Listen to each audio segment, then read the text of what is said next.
Hi, I'm Dr. Mark Pitstick. Welcome to video number 1 of topic number 5 for the course, Greater Reality Living, 5 Keys to Knowing and Showing the Great News, Creating the Greatest Life You Have Envisioned, Sharing Your Special Talents, and Making Our World a Better Place.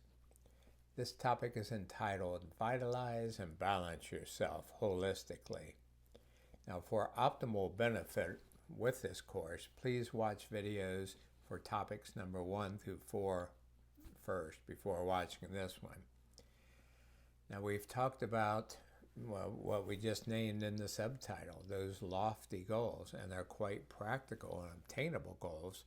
However, you need good health, high energy, and good mental clarity to handle your daily demands, which we all have, special challenges which arise at times, to fulfill your missions, to share your greatest gifts, and to enjoy the greatest life of your dreams, the greatest life you have envisioned. It's very difficult, maybe impossible to do that if you are chronically ill, fatigued, depressed, anxious, etc., as many people are. Now, I was in healthcare fields, I guess still am, for over 50 years, and so I know how many people are. They don't share that with others. Hey, how you doing? I'm great. How about you? I'm great too. And yet the average person has a list of symptoms about that long. Even young kids now, teenagers. Those who have been in the healthcare fields for 30 or more years see the decline in how sick the average person is, and there's a number of causes for that, and we'll talk about those. The good news is, though, there are great, what I call sane solutions, safe, affordable, natural, and effective. So another aspect of this is a lot of people don't know how powerful self-care practices are and natural health care practices, and we'll again talk about all this. Dr. Bernie Siegel said that 90% of the symptoms that people have are preventable and treatable naturally. This is a medical doctor, a surgeon, and I agree. Now, you hear me saying symptoms versus diseases, and here's why. There are so many diseases now. I know last I saw was like 40,000 different named diseases. There aren't that many ways the human body can go awry. And when a constellation of symptoms are given a name, oh, you have this disease. Let's talk about type 2 diabetes, for example. Very, very common these days, very preventable, really fairly easily treated with natural care. But when a person hears, oh, I have this disease, there's a degree of fatalism about that. Well, there's nothing I can do about it. The doctors will tell me what to do. They'll give me these drugs. They'll prescribe this surgery. When in fact, your body is just telling you you haven't been taking care of yourself. In the case of type 2 diabetes, overweight, not enough exercise, the pancreas and liver are fatigued and often overloaded, need detoxed from working all those years and handling these fluctuations of blood sugar because people are eating too much junk and sugar. And sometimes just some key nutrients are needed to help those organs heal and then work much better again. I've seen it so many times over the years. Again, though, you put a disease on it, people think like it's something that jumps out of a tree and lands on you, and you can't prevent it and you can't treat it yourself or with natural help. So that's why the focus on symptoms. Now, there's an obvious need for better wellness measures. For example, in the U.S., where I live and I'm most familiar with, autism now occurs in 1 out of 45 boys. It was rare in 1950.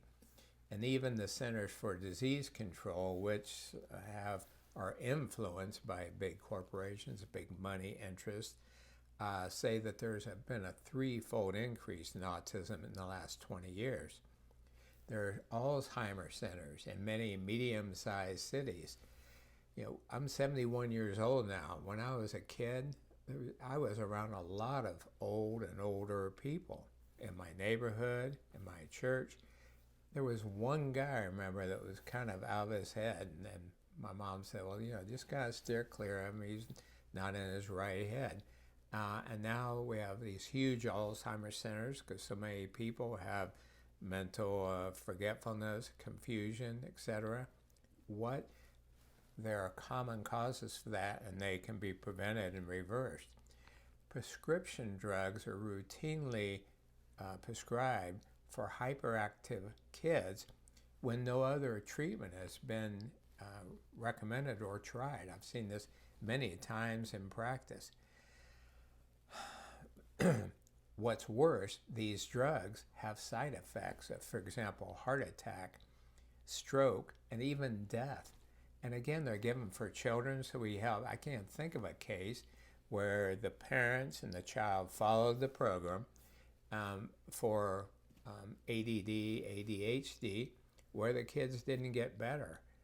Things like remove wheat and very little sugar and give them good nutrients so the brain can work right, calming essential fatty acids and so on, instead of giving them a drug with those kinds of potential side effects.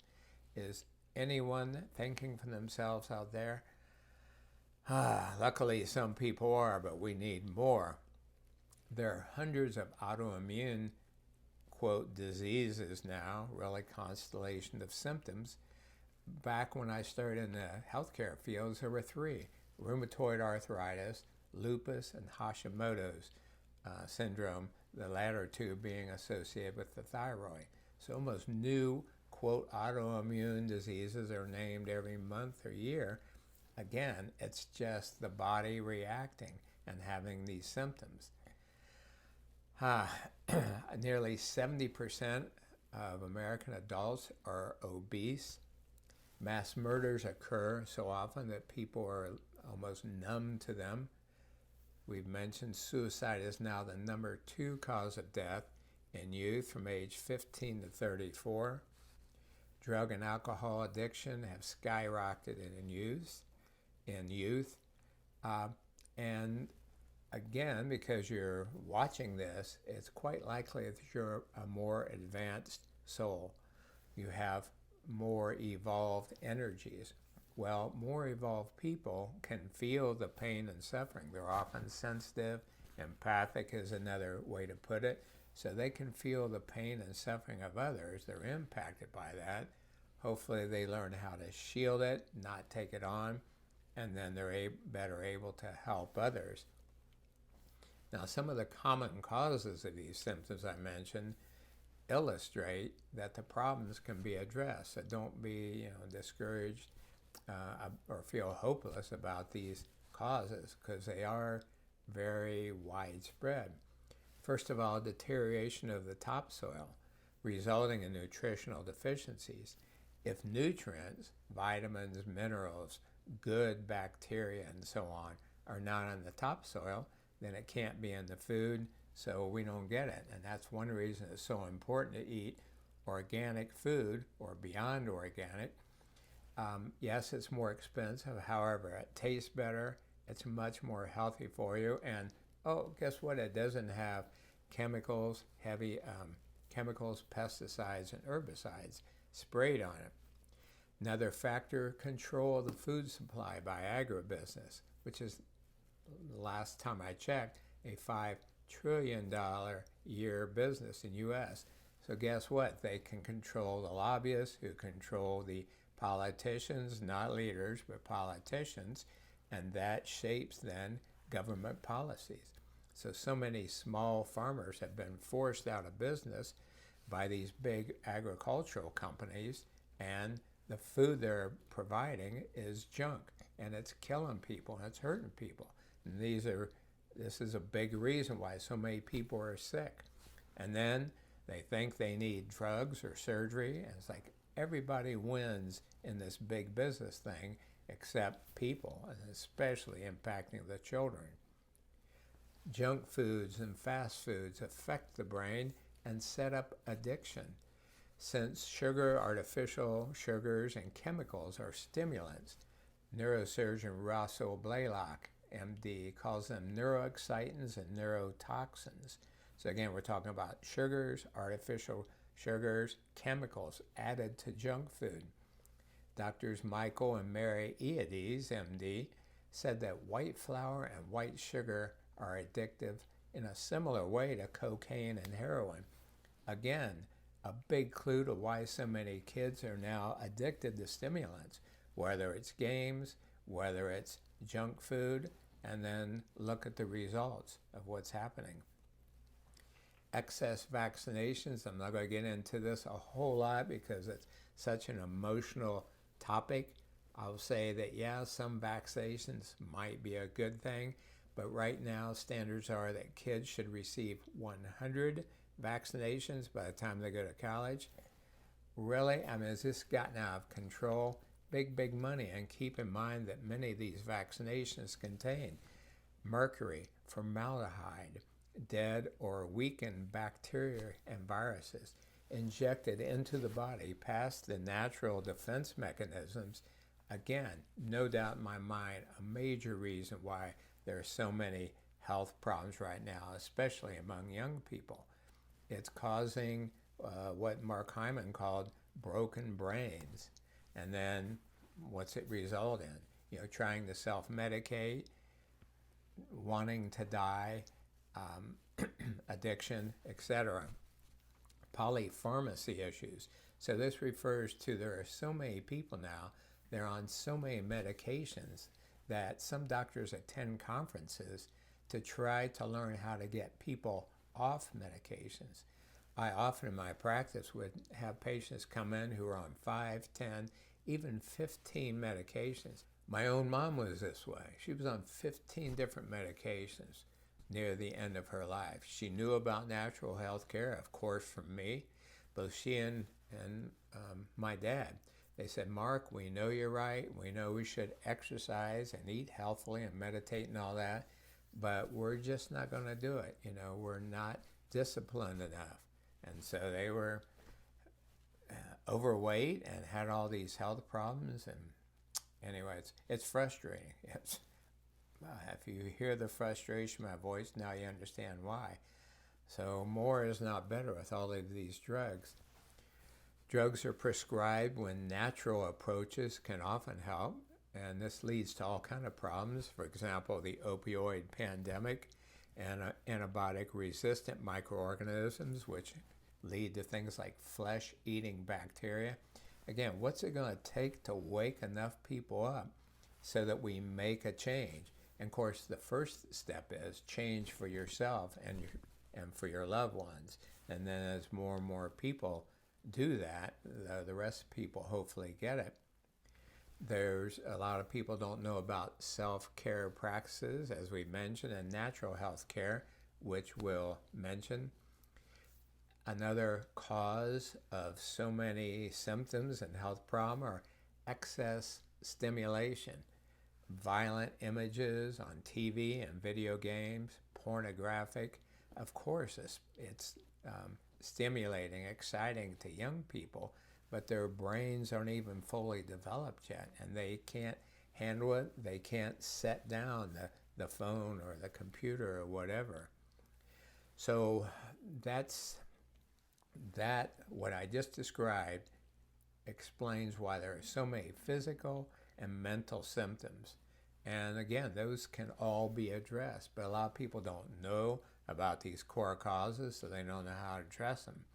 So my book, Radiant Wellness, subtitle Holistic Guide for Optimal Body, Mind, and Spirit, addresses more of the root causes of physical and mental problems, and then holistic solutions for them.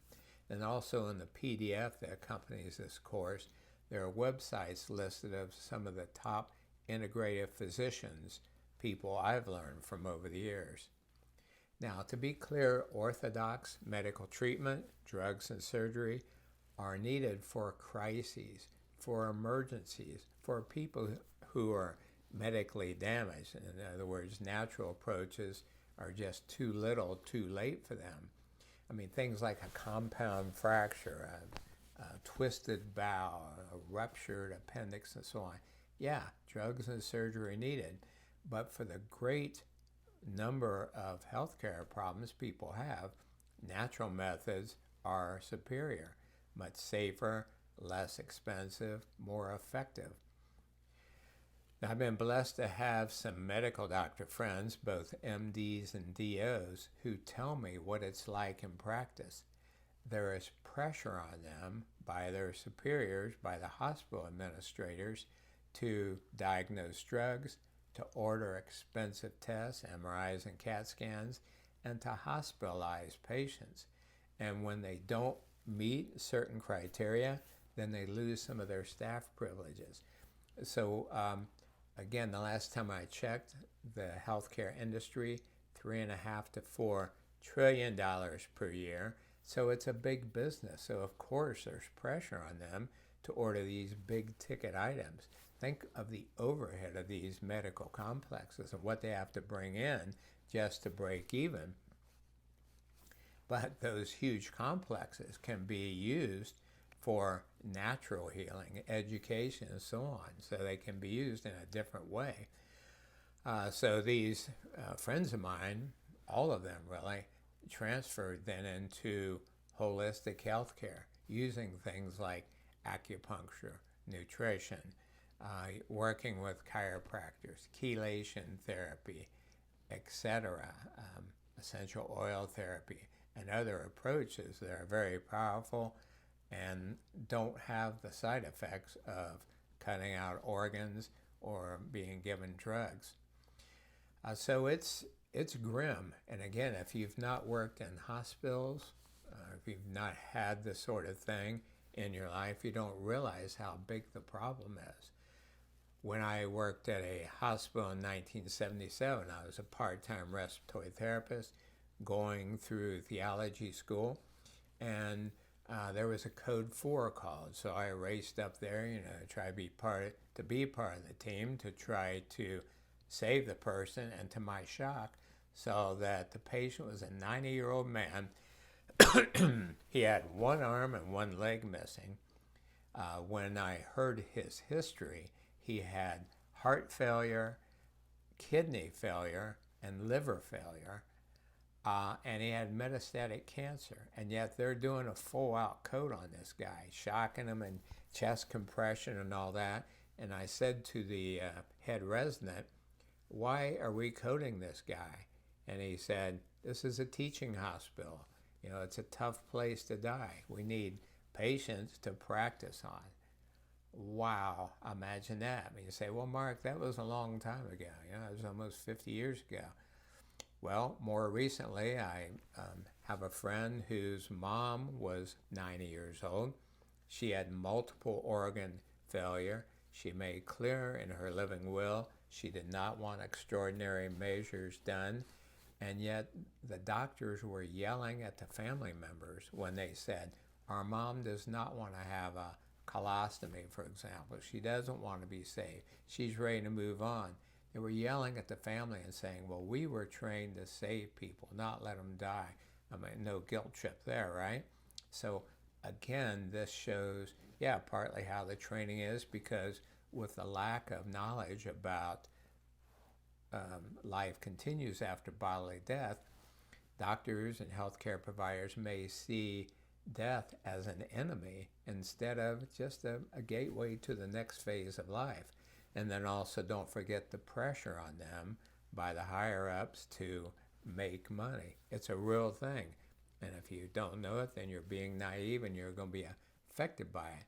Knowing about it allows you to factor that in when you or a loved one are sick and you're making treatment decisions. Another friend I know, wife had a severe stroke. The neurosurgeon said 60% of her brain was damaged. And this guy didn't consult me.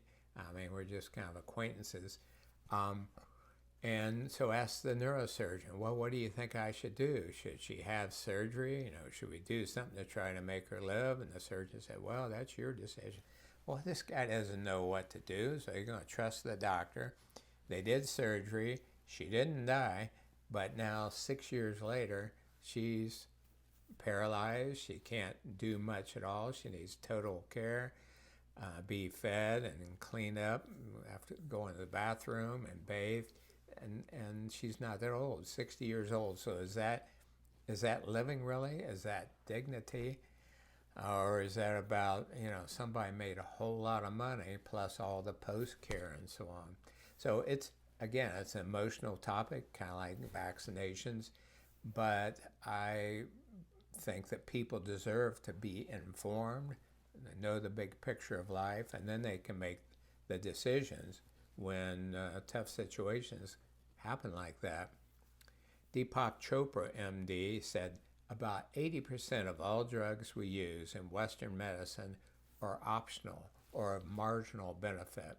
He said if we didn't use them, it wouldn't make a bit of difference to the person except save money and prevent side effects. This is a medical doctor and a top one. So this is what I'm saying. So I focus on all this since most people don't realize the degree of what are called iatrogenic health problems. That is, health problems caused by medical treatment, caused by the drugs, and the common side effects. Now, I'm not criticizing doctors and nurses. Most of them are loving and caring, but their training was shaped by this $4 trillion disease care industry, which is pharmaceutical companies, hospital complexes, and medical device manufacturers. One study showed there was, in a court case, 85% of teachers of medical doctors have direct or indirect ties to pharmaceutical companies and these other big industries. So of course, what are they going to teach these young people? Drugs and surgery. What makes the money versus less expensive, more safe, natural methods. A Yale New Haven hospital study in the 80s said that 100,000 Americans die annually from prescription drug reactions. In the 1990s, USA Today reported that number as 180,000 deaths. Ralph Nader said it's more like 300,000. And most recently, it's been a few years ago now, the prestigious New England Journal of American Medical Association said that more than 750,000 Americans die each year from prescription drug reactions, hospital-borne infections, complications from unnecessary surgeries, and outright mistakes. And this is discussed more by Mark Hyman, MD, in his book, The 5 Forces of Wellness. So where's the public outcry about this? And again, many mainstream news sources, TV shows and newspapers are controlled by the same powerful people who own pharmaceutical companies, insurance companies, and so on. So they control what you hear in the news, how much you hear about this. One reason I'm focused on it. So that's enough for this video. And in video number 2, we'll talk about the good news, how these symptoms can be prevented and reversed via optimal self-care and natural care methods. See you then. Let it shine.